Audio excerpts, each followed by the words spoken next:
Everybody, we are back, and I'm going to hit a light. It's a little more lit up, a little more lit, as the kids like to say. And after a cough to clear my voice, what do we want to cover this time? Did we have something from last time? We have a couple of good. Looking for the list. Let's see. Nope, nothing there.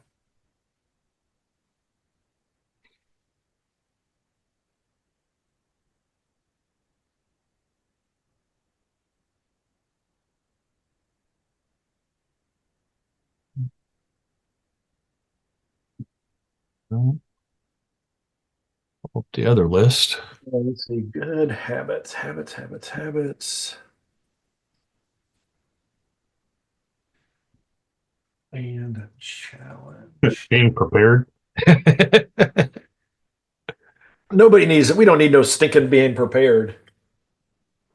Um, That made me want to go watch what was the movie? Blazing Saddles. I haven't seen Blazing Saddles in a long time. I need to do that again. I haven't watched that in like 10 years. I need to. Let's see. Last time we did cultivating developer leadership habits and what was it? Requirements gather or not requirements. Shoot, where's my notes?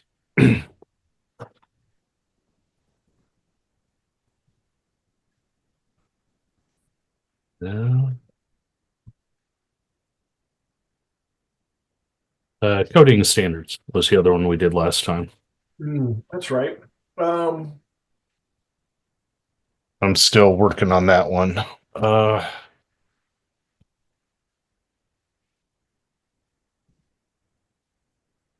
what was the first one we did was Um, leadership habits, lead, mentor, teach for success. habits. What was I just had a brief thought as I was looking at stuff.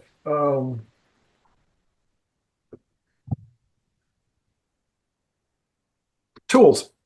I think one of them would be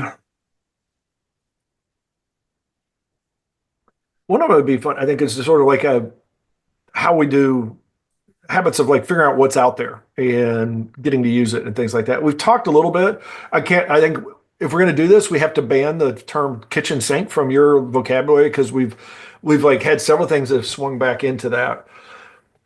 But it's really not I'm really thinking not necessarily coding tools, but actually like apps and stuff like that that we have to use. Is get a little bit some of those kinds of things because there's definitely a lot of that when you think of particularly of like the nuggets that we used to do all the time in the mentoring sessions before. I think that would be a good one, and I can easily think of a challenge. Um, Yeah, I like the tools because that's like, well, I mean, the easy ones are, of course, the email, the task tools, the time locker tools, things like that. Even stuff like Jira and Confluence that we use all the time, but there's a billion other like bug trackers, Bugzilla, all that kind of crap that's out there, and it's like, what do what do you use, or how do you use it, or how do you go find out what's out there? Um, Kind of tools for the trade. yeah, I think just tools, and it's for us, and then also that can help our customers. So sort of like a tools and research. Um, what's another good one to do? That's a good question. Um, as I'm staring around at like my stuff. Oh, we can talk cloud services in particular, like AWS, Azure, GCP, all that stuff.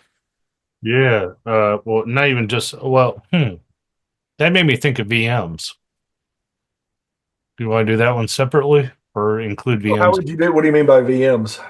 Like Parallels, VirtualBox, running containers locally.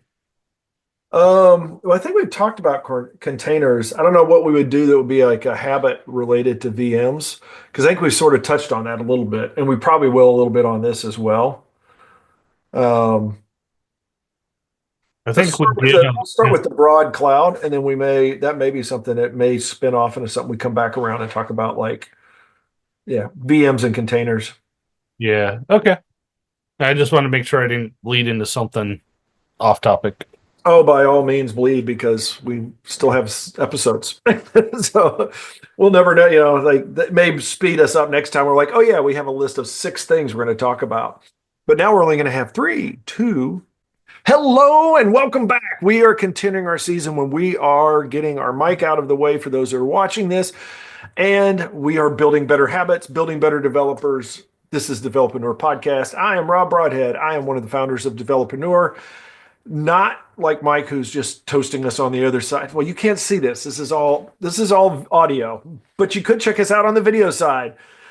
Slight tangent. Okay, so I am also a founder of RB Consulting, where we help you manage technology. We help you get the most out of it. This is something like things like, your big purchases in life are things like a house and a car, maybe a boat, and a big software system, because if you're a business, that's a lot of where your stuff goes, a lot of where your money and resources and time, and you sort of bet on those things. So we help you through integration, simplification, automation. We find ways to take what you have, craft it into a custom, unique solution for you, so you can get the most out of it and do the most for your customers. As we're continuing our challenges, I know it's a like broken record, but those Pomodoros, just like throwing a couple in there and making sure that you use those on a regular basis, has been huge for me. It's really been something that's allowed me to like just really focus on stuff. Another one that I'm finding it was a little bit more challenging to get into because I had a lot of other things going on, is the branding thing.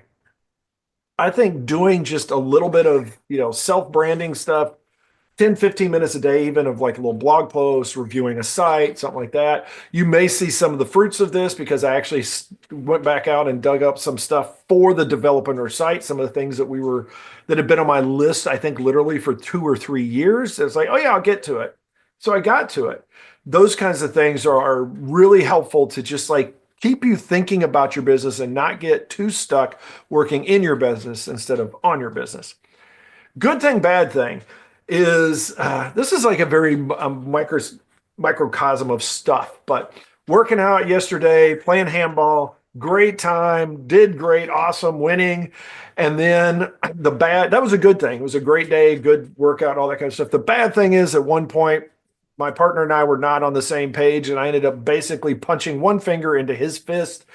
And he's not a small guy. And there was long story short, it hurt a lot. I don't know if you can see here that whoops, there. Whoop. I got to get there's like a nice little like discolored here and swollen and all that kind of good stuff. See, this is why you should listen to and watch our YouTube channel. But also, that will be an opportunity for you to get to see Michael laughing at all the stupid stuff I do. Mike, go ahead and introduce yourself. Hey everyone, my name is Michael Malash, one of the co-founders of Developreneur. I'm also the founder of Envision QA, where we offer a plethora of services, be it from quality assurance, software development, quality controls. We are essentially your go-to when you are struggling with your software projects. Either it's a new project you want to get off the ground and not sure where to begin, or if you're struggling to get your software to a state where your customers are happy, where you're not crashing every day. We will help you analyze your software, build the testing tools you need to make sure that your software runs smoothly and your customers are happy. Let's see, goals. Pomodoro, doing pretty good with that. Still about 2-3 of those a day. Running into the bad habit still of not taking a break in between. Like I'm doing 25, 25, 25. I need to shorten it up just a little bit. Working on that. However, unfortunately, when you're working on software, you can kind of go heads down and you get like, once you get on a roll, you're kind of stuck on a roll and it's not really prudent to take a break. So good and bad on that. So kind of good and bad. Good, had a wonderful day. Project kicked off. Things are going smooth. Bad side, today I just kind of had one of those days of everything melted down. It's like I nothing seemed to be going right, and reset, doing a little bit better now, but it just was kind of a roller coaster kind of day.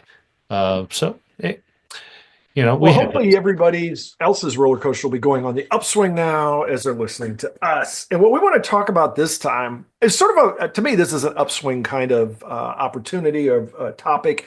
We're going to talk about tools.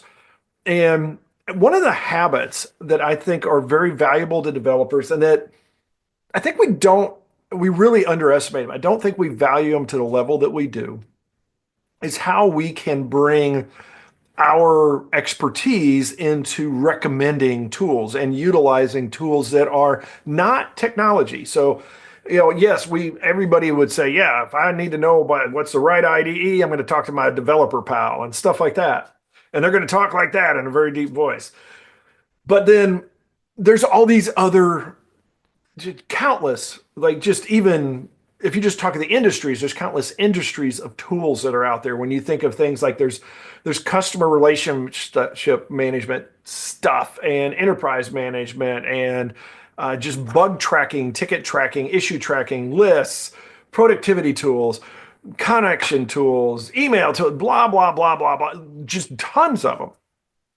And it is very valuable for us to spend some time thinking through these, evaluating these. Now, some, it is very much a resume enhancer or can be for you. For example, if you spend some time and you understand how to, let's say you're we'll call it general purpose developer, like maybe you do Java, or you do C# or Python or PHP or something like that, then it is very valuable for you to also know enough to, for example, integrate with Salesforce or NetSuite or the database sides, maybe like, Oracle financials or Microsoft's Dynamics and some of those kinds of things. But also even smaller tools, we'll call them smaller tools, no offense to like your MailChimps and HubSpot and QuickBooks Online, those kinds of things. It is very useful for us to understand and spend some time in these tools. There is a whole industry. I interviewed a guy not too long ago, okay, a couple of years ago now, that his whole business was based on customizing Asana. And there's things like that there are these niches that are out there that are sometimes based or surrounding, work around a specific tool or set of tools. It's very helpful for us to spend some time keeping up with the Joneses, we'll say, but keeping up with what's out there. Now, as building a habit, one of the things that I found that's useful is this is not so much a daily task, although we're going to turn it into one because that's part of the challenge. It's not so much a daily task, but to me, it is more, I think it's best described as seasonal. There will be times that there will be a certain flavor of products that I'm going to be interested in, that I'm going to do some research on and spend some time with. Usually, yes, it's related to a customer or something that they need, or potentially maybe it's a project that I'm trying to win and I know I need to know a little bit more about this world or this area of projects or these areas of applications, or even if we're building something custom, because I want to go see what's out there. Because we're not going to use the word steal, but we'll say repeat with prejudice or something, like some of their skill, some of the features and functions that are out there. Because it's not about the function per se or exact precisely as much as it is like, what does this type of project, this type of application, this type of product generally need to provide. So we have, it's a little bit of a sanity check to make sure that our requirements make sense. And it's also a little bit of where can we get some germs of ideas that we can build something that's going to be better for our customers. I'll give you something to work with before I pass it on to Michael and let him go all the places he's going to go. One of the things I like to do with these projects is just like learning anything else. And this is probably because I'm very much a hands-on. I want to like do something with it. I want to apply that knowledge, and that helps it, sink into my head. So a lot of times what I'm going to do is I'm going to take particularly if I'm looking at multiple applications. Now, maybe I just need one, but I'm going to have a need. So, for example, let's say, well, we could go back. Let's say that in the revamping of the developer stuff, I want to spend some time looking at marketing tools. How can we better? Are there tools out there that we don't use that we can, we could adopt and that will help us with our marketing efforts? Now, thinking through these kinds of things in themselves is a useful exercise because it's like, okay, what the heck would that tool even give me? What does it provide to me? And so part of this is building out sort of your little list of like, this is my requirements for this kind of tool. And I use this quite often where I've got sort of like a core requirements that fit me, my business, my situation. And I can take those and with a lot of different applications, I can find ways to apply those. So I could go out in this art marketing thing and say, okay, well, I want something where I'm going to be able to have a mail list. I want to be able to track customers. I want to be able to track their open rate, and maybe have some sort of automated send to my list or maybe multiple lists. Cool. Got a list of stuff. Now what I want to do is, I hate to say it, but a lot of times I'm going to start with like a Google search. And actually, one of the best things is pick like what you know, or the product that you have, or the one name you know, and then go Google products like X or alternatives to X. That will almost always pop up one of the comparison sites. It'll give you like the best 20, mails list software solutions of 2022 or whatever they, and you find one for this year or close enough to it and start walking through it, because usually those are a great way to get started with just a high level point of view of like, what is out in this market? What should I be able to talk to my customers about if I'm building something in this realm? What are some things like name dropping I should do to be able to say, well, it's sort of like this or sort of like that? Now that's the first step. The second step is now I need to go look at those. So when I say it's sort of like this, I actually know what the heck I'm talking about. And it's not just I'm dropping a name, but it's like I've spent a little time on it. Now, this goes back to those requirements. What I usually will do is, depending on my time frame and stuff like that, is take my requirements and say to myself or to the room in general, what is it that I could do to prove that I can support, meet some of these requirements in a short period of time? Short period of time, maybe an hour, maybe a day, maybe 2 or 3 days. But then my goal is to go get, step onto get one of those applications. Usually you can download a fully functioning version for some period of time. There's some sort of demo or something that will allow you to get used to it, to play around with it, as we say. And even if it's one that is like, hey, it's 7 days free, and then they're going to charge you $4 billion at the end, just make darn sure you cancel that by day 4 or 5. And if they don't allow you, if it's really painful to cancel it, at least you're protecting your customers from being, hit by the same kind of stuff. But it is a challenging thing to do, because I have to usually be very focused on, like, I have a small period of time. I've got a demo. I've got a lot of products that I want to compare. So I want to like go through this and repeat this process. And I want it to be something that is, it's by nature, it's going to be a throwaway, even though there have been more than a few times that I've gotten into it and enjoyed working on the product so much that I've been like, I'm going to buy that product, or I'm going to start using this. So that is like a really short list of just start with some requirements, go for a search, just find sort of the world of those kind of things, and then say, all right, I'm going to build a short list, which a lot of times my short list is, if they don't have a demo, if they don't have a free demo, then it's out of the list. And so you bring it on down and get down to something that's, even if it's like 3 to 5, that now has allowed you to expand your world of knowledge. And if you're comparing something that you've done before, then maybe 1 or 2 of those are things that you've used in the past and you want to see how they've updated them. And then the others are going to be some new ones. Now, you can compare what I've said to the new guy on the other side of the internet there. What are your thoughts on this one, Mike, and maybe your approaches to it? Sure. So you threw out a whole bunch of different apps and ideas, and I want to start with a simple concept. So if you're going to use tools or apps or anything to try to improve your life or improve your apps, make sure that you first see if there's a demo, play around with it, try it out, kick the tires. You don't want to just say, hey, I'm going with this tool, and you find out 3 months down the road that you've spent $300 and the thing doesn't work.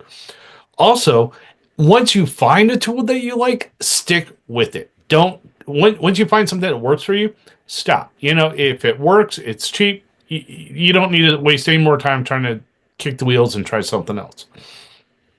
And finally, avoid tools that add work. So, one of the things I found is when you go out and start looking for tools, you start using apps, make sure the app improves your life, not make your life more difficult.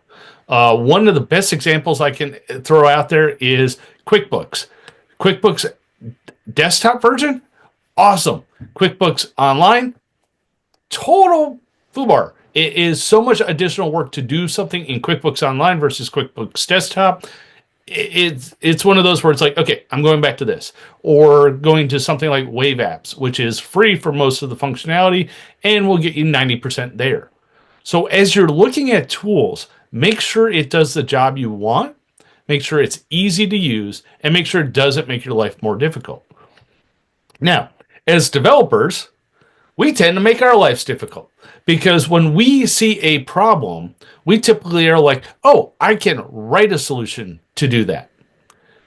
90% of what we do as developers have probably already been done before in some frame or fashion.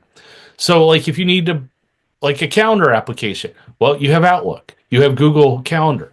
There are things out there that may already do what you're trying to accomplish. So do some Googling search, do some research, and see if there's something out there that already does it.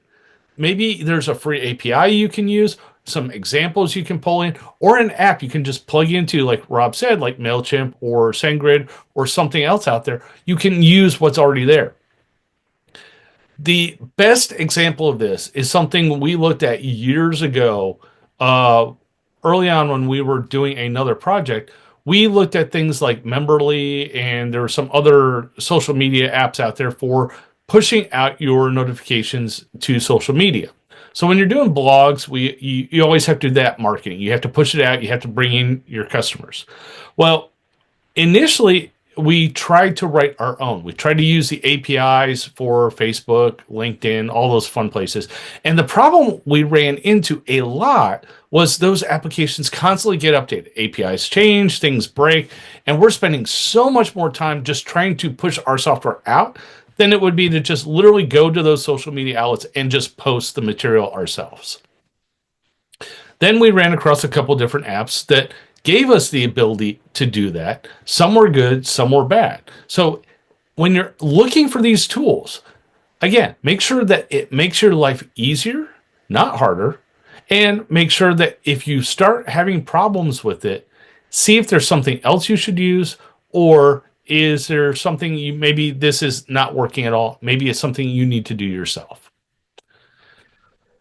Wow, there's a couple good little follow-up pieces of wisdom there. And the first one is yes, once you find it, stick with it.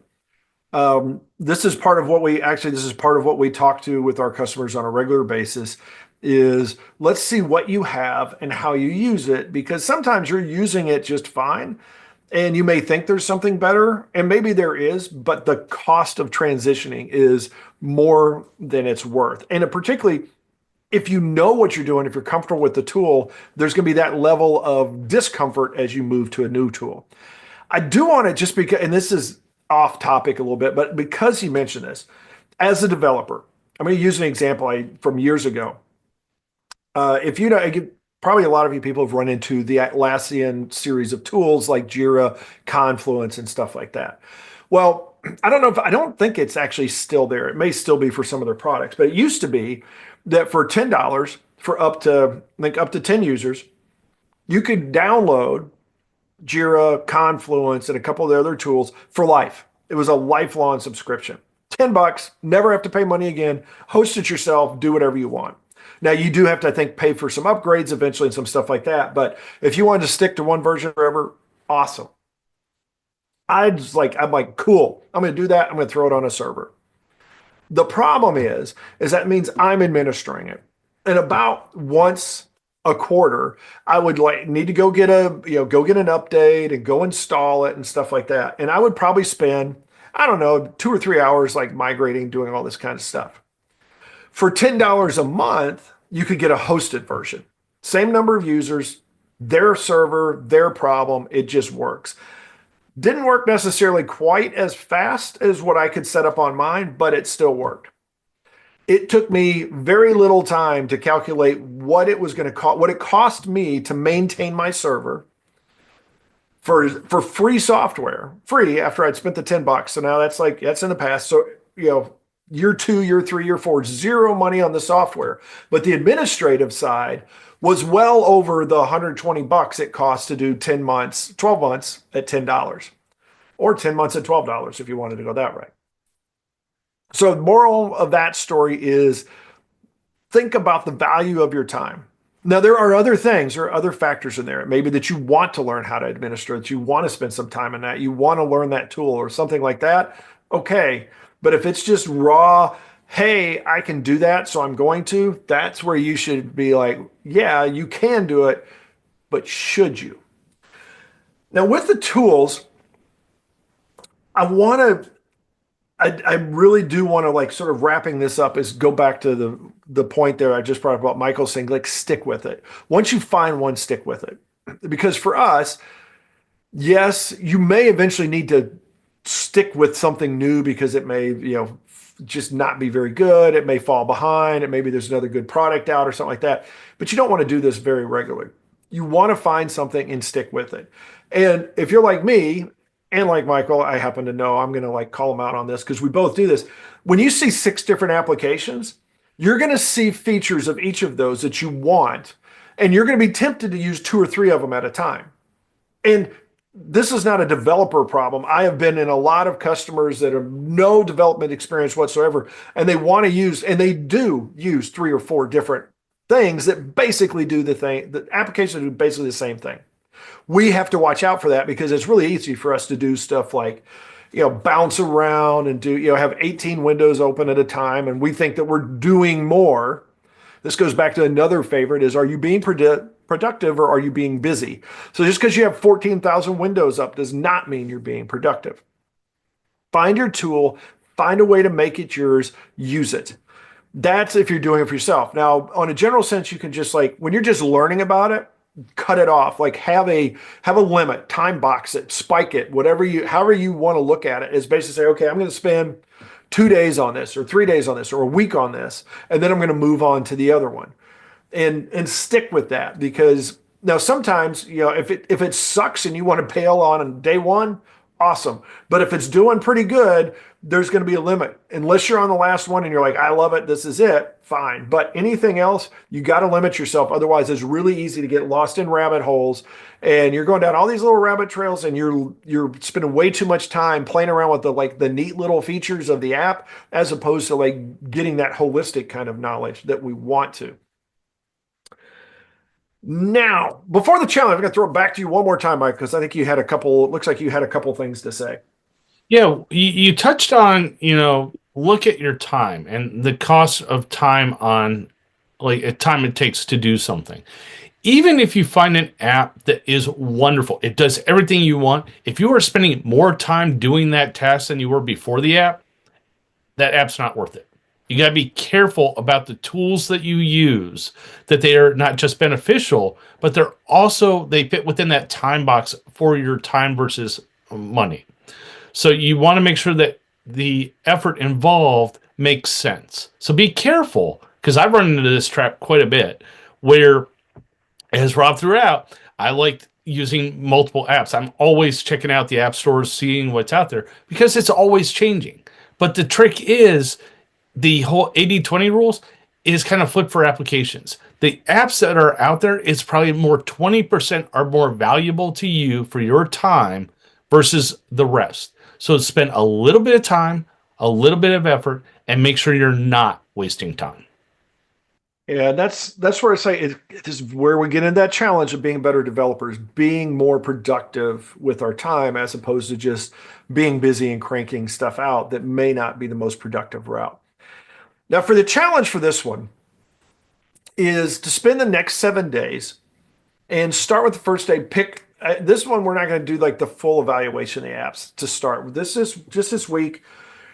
Get a list, and then each day spend 5 or 10 minutes going out to the site of one of them and just get to know a little bit about it.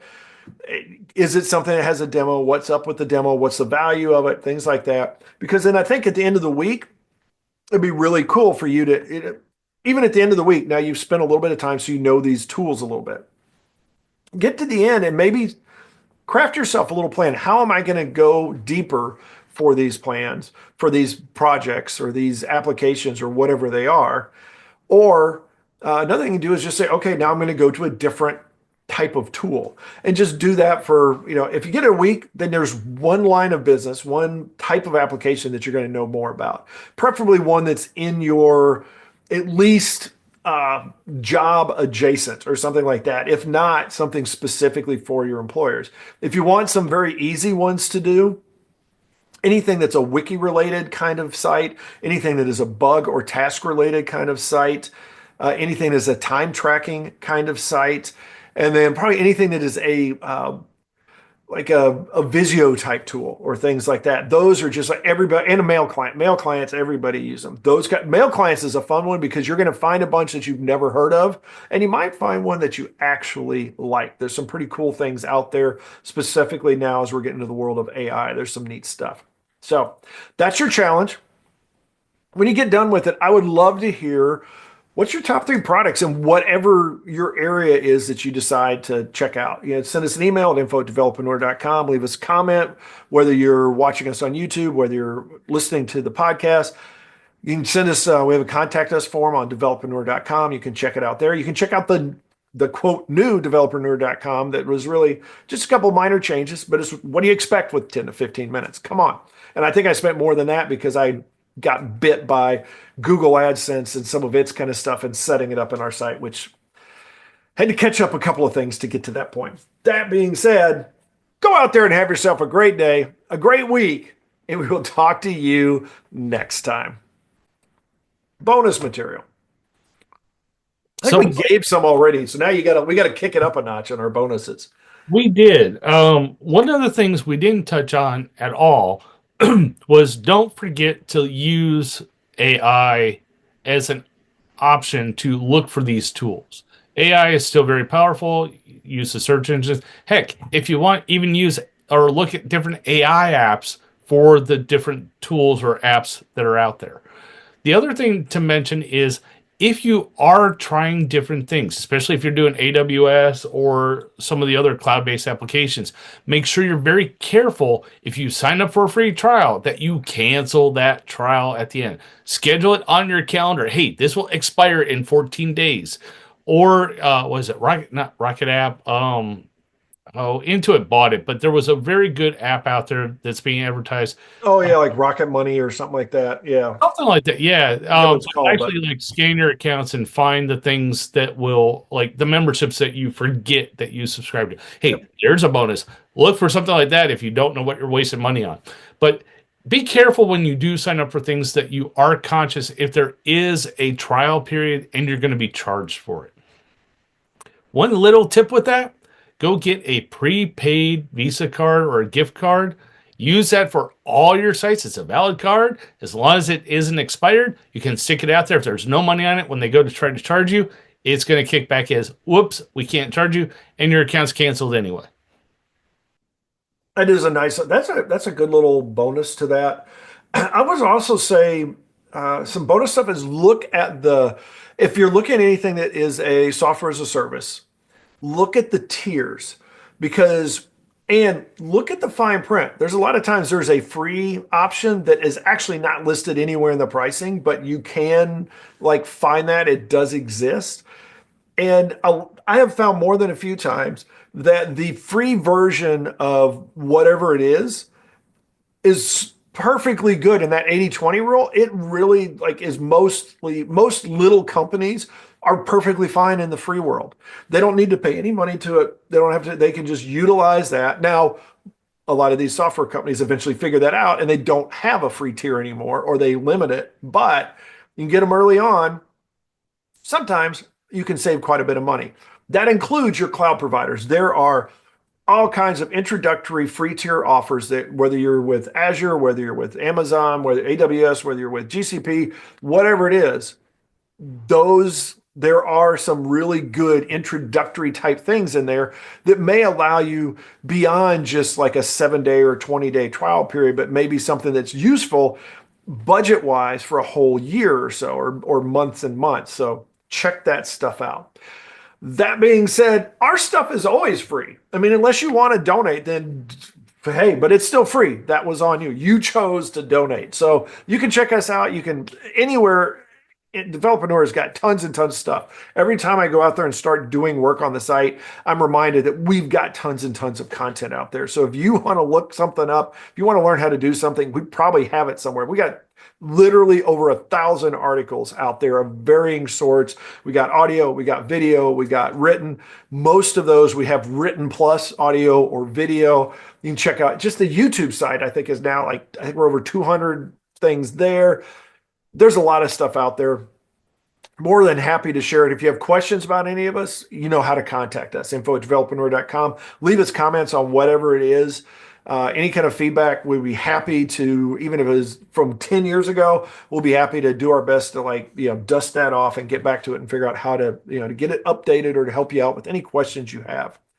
Thanks as always for spending some time with us and investing your time in becoming a better developer, because sooner or later we'll cross paths and we'll be so happy that you did all of these great things we've talked about. So we'll say, gosh, your code is awesome, easy to maintain, smells good, all that kind of goodness. Go out there and have yourself a great day, and we will talk to you next time.